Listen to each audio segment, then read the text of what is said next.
Every once in a while, a film comes along that doesn't just tell a story, it changes the way stories can be told.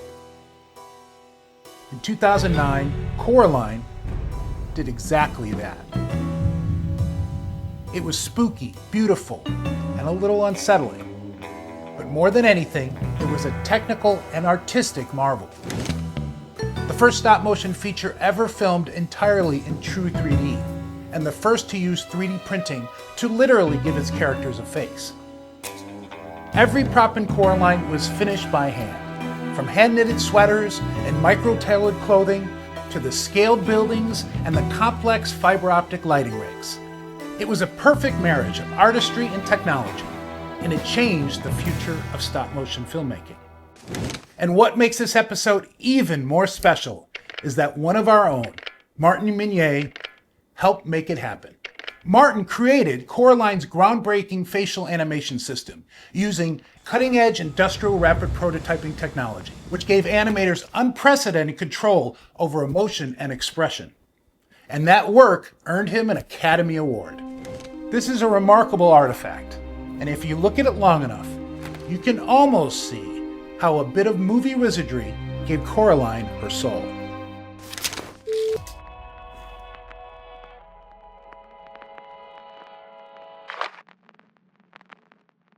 You, in a lot of ways, were the director's right hand. To a in certain a lot of degree, ways. from the engineering standpoint, Right? for sure. Yeah. And a film that you received a technical Oscar for. Yeah. Coraline Jones.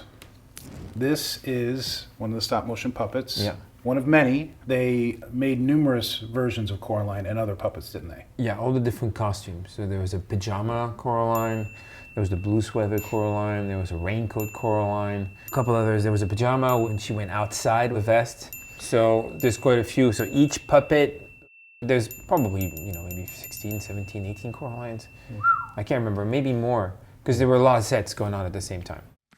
What got you into stop motion, and how did you get the job working on Coraline? Yeah, so I got into stop motion because of Nightmare Before Christmas, seeing it. So it inspired you? It inspired me, yeah. Right.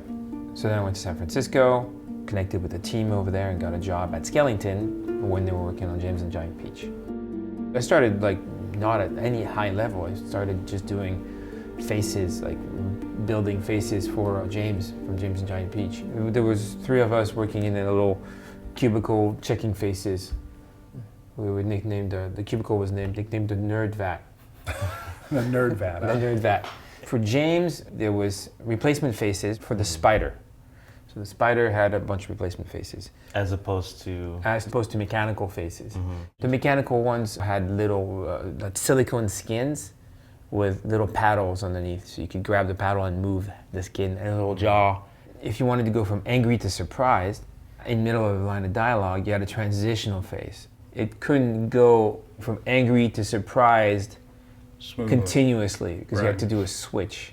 The idea on Coraline was to split the faces. That's why there's a line between the middle of the face. Hence, you would have brows that could do all the different expressions and the same mouth could fit. Right. So you could have a Coraline speak, yet have her eyebrow change expression as she was doing it without having to go from an in-between face. Wow.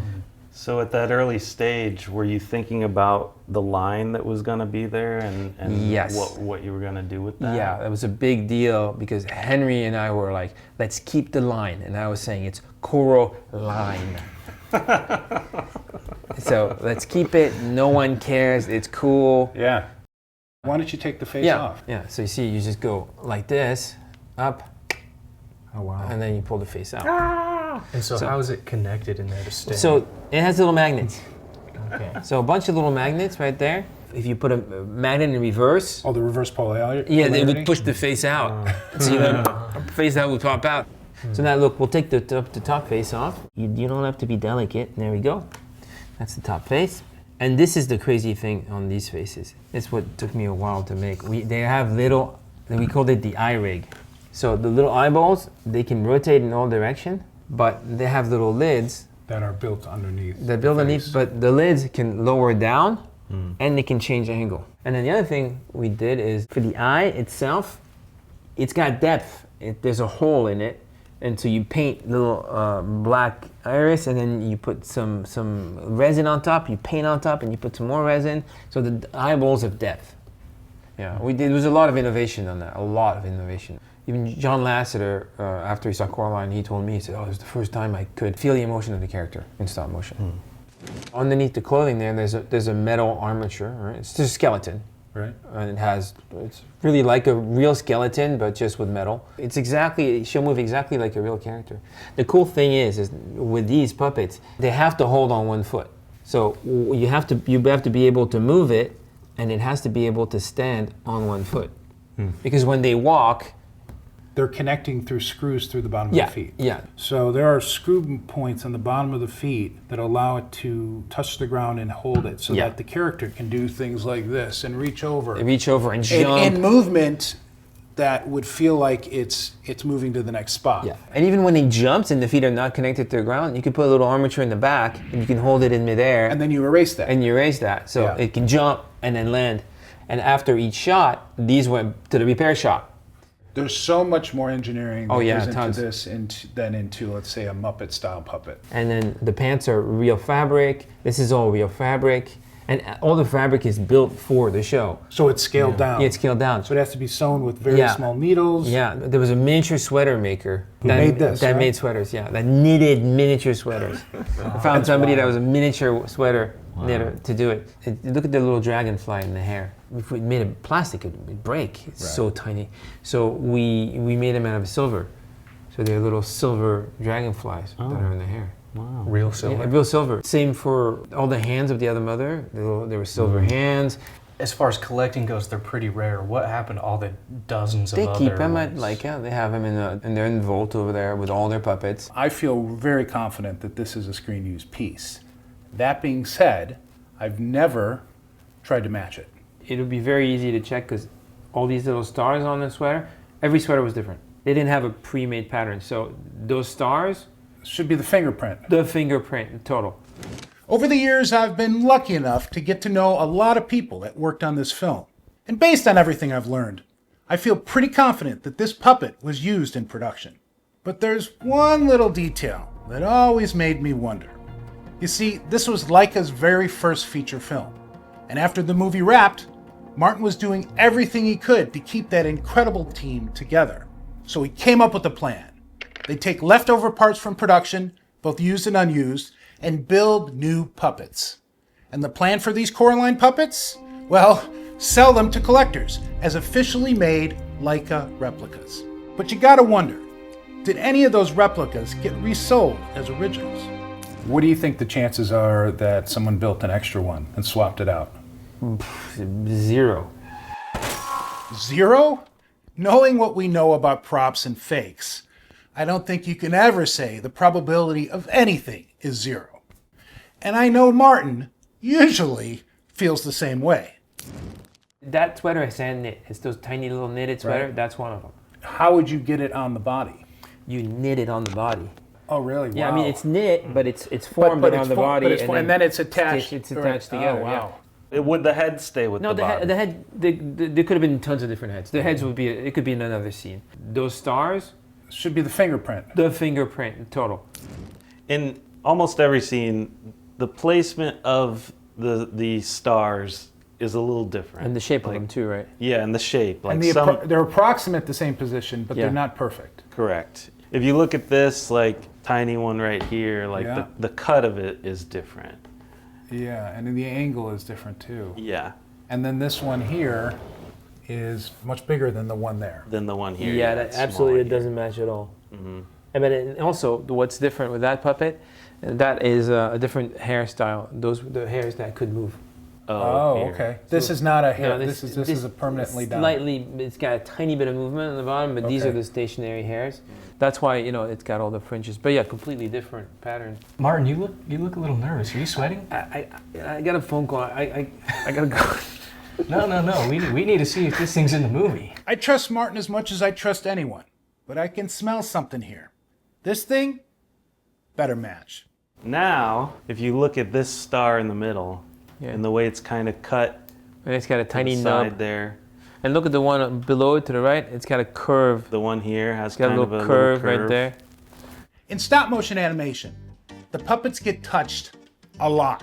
And that means things get moved, smudged, and warped. Just like they would if a giant hand kept adjusting your head or your star-covered sweater thousands of times.